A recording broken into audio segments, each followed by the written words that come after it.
माँ सीता जी भगवान श्री राम विश्राम किए हैं। अब आज मैया का विदाई प्रसंग सुनेंगे। देखिए 7 दिवसीय राम कथा यहाँ पर आयोजन किया गया। राम कथा तो बहुत बृहद है, 9 दिन में भी राम कथा पूरा नहीं किया जा सकता। तो हम लोग प्रसंग को संक्षिप्त रूप में श्रवण पान करते हुए कल कथा विश्राम भी करना है। प्यार से बोलो जय श्री राम। ए मैया बोल दो ना, थोड़ा पूरे आवाज में बोलो ना। अब बाबा कहते हैं इस प्रकार जब माँ जानकी के साथ में भगवान राम का विवाह हुआ, राजा जनक के चारों पुत्रियों का, कन्याओं का विवाह महाराज दशरथ जी के 4 पुत्र के साथ में हुआ। जब से भगवान राम जी का विवाह हुआ, नित्य प्रति हर रोज नए तरीके का स्वागत सत्कार महाराज जनक करते हैं। देखिए आप किसी के घर में मेहमान बन के जाते हैं तो 1-2 दिन स्वागत किया जा सकता है, लेकिन महाराज जनक ने केवल 1-2 दिन स्वागत नहीं किया, नित्य प्रति बहुत समय बीत गया, फिर भी वो परेशान नहीं हुए। राजा को लग रहा है और ज्यादा भगवान राम जी यहाँ पर रुक जाए। नित्य प्रति नया नया स्वागत, बरातियों को नया नया व्यंजन पवाया। शादी में भी अगर आप किसी के शादी में बराती बन के जाते हो तो 1-2 दिन ज्यादा से ज्यादा, उसके बाद में अपने अपने घर में जाना पड़ता है।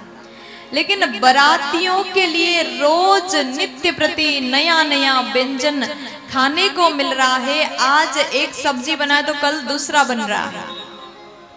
रोज बड़ा आनंद से बरातियों ने जनकपुर में दिन बिताया। ये जनकपुर कहाँ है? कहाँ है नहीं पता, नेपाल में है। नेपाल अगर कोई जाए तो वहां महीनों भी रह जाए उनको बुरा लगने वाला नहीं है, क्योंकि नेपाल है ही इतना सुंदर, इतना प्यारा देश है। वहां कभी गर्मी नहीं होती।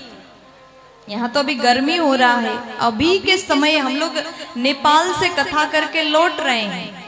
14 दिन हम लोग पूरे समूह साथ नेपाल में रहे, श्रीमद् भागवत कथा वाचन किया और भ्रमण किया, बड़ा आनंद आया। वहां के हिमालय के साथ में नदियां, वृक्ष का दर्शन करके, पर्वतों का दर्शन करते हुए 14 दिन व्यतीत किया। लेकिन हम लोग को नहीं लगा कि 14 दिन बीत गए। वहां पर सर्वकाल सुखावहम आप कह सकते हैं। प्यार से बोलो। तो जनकपुर भी नेपाल में है। भगवान राम जी का भी ससुराल है नेपाल। माँ जानकी के साथ में विवाह करके भगवान राम जी नेपाल के दामाद जी बन गए। दामाद में कैसा लक्षण होना चाहिए राम जी से आज जरा दर्शन करिएगा। तो नित्य प्रति सखियों के साथ में बैठ करके भोजन करना, नगर को देखना, भ्रमण करना, अवध वासियों ने नेपाल में खूब आनंद उठाया। और उसके बाद में बाबा कहते हैं बहुत दिवस बीते यही भांति, बहुत दिन इसी प्रकार बीत गया। नित्य प्रति नगर का दर्शन करते हुए बरातियों ने एक बार भी नहीं कहा कि अब हम उकता गए, परेशान हो गए, अब घर वापस आना, एक बार भी नहीं कहा। बड़े प्रेम के साथ में जनकपुर दर्शन किया, जहां पर सीता जी ने अवतार लिया, जहां पर भक्ति का वास है। ऐसे धाम में रहे। अब जैसे पता चला कि अब वापस जाने का टाइम आ गया है, यहाँ पर महाराज जनक ने माँ जानकी को तैयार करने के लिए खबर पहुंचाया। अंदर रनिवास में माताओं के साथ में सीता जो विराजमान है, चारों पुत्रियां, चारों बच्चियां विराजमान है। जैसे समाचार आया कि अब अयोध्यावासी वापस लौट करके जाना चाहते हैं, सुनते ही मैया सुनैना को बड़ा ही कष्ट हुआ। अब मेरी फूल समान बेटी को विदाई करने का घड़ी, विदाई का समय आया। जानकी को देख करके मैया रोने लगी।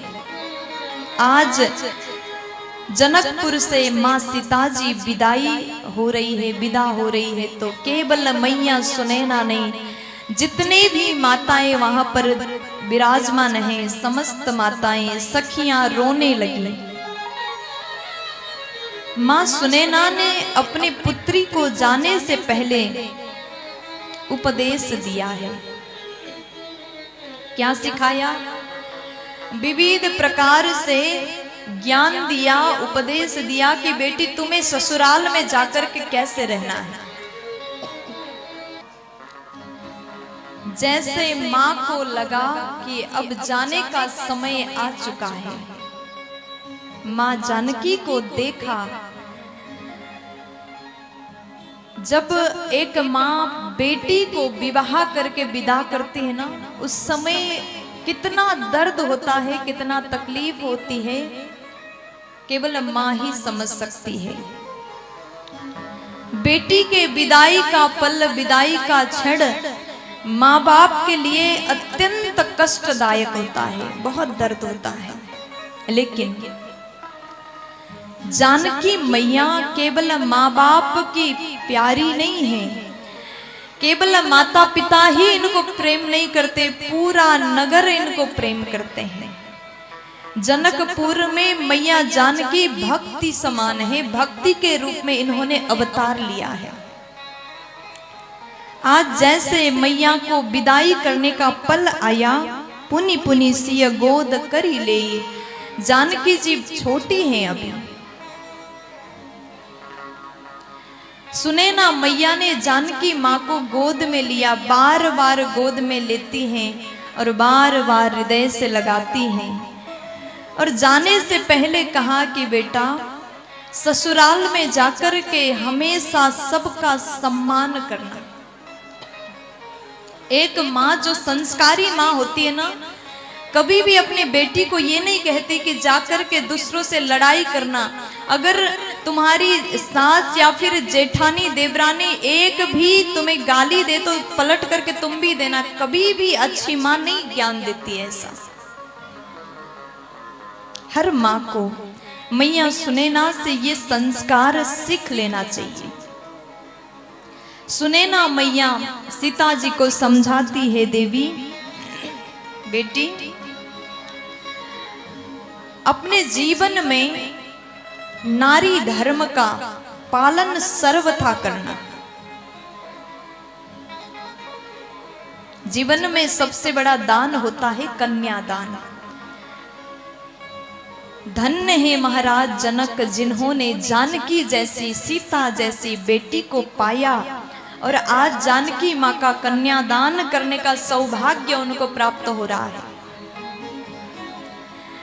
हम कन्यादान करके भेज रहे हैं, जाकर के हमारे सम्मान का ध्यान रखना। देखो बेटी को केवल एक कुल के लिए नहीं सोचना, दो दो कुल का सम्मान का ध्यान बेटी को रखना पड़ता है। नारी के ऊपर बहुत बड़ा भार है, बहुत बड़ी जिम्मेवारी है। मैया बोली कि सर्वथा अपने सास ससुर और पति के आदेश का पालन करना। जब भगवान शंकर के साथ में विवाह हुआ था मैया भवानी का, तो उस समय जब मैना मैया अपनी बेटी को सिखा रही थी, समझा रही थी, उस समय सास ससुर के बारे में नहीं कहा था, क्योंकि भगवान शंकर के माता पिता ही नहीं थे। लेकिन आज जानकी जी एक बड़ा सा परिवार में जा रही है, इसलिए कहा कि जाकर के सास ससुर गुरु सेवा करे। सास की, ससुर की, गुरु की सेवा करना एक नारी को चाहिए। सर्वथा अपने ससुराल वालों की और मायके वालों की इज्जत का ख्याल रखना। सबसे बात करना तो कोमल बाणी में बोलना, कभी अपने बाणी को ऊंचा मत करना।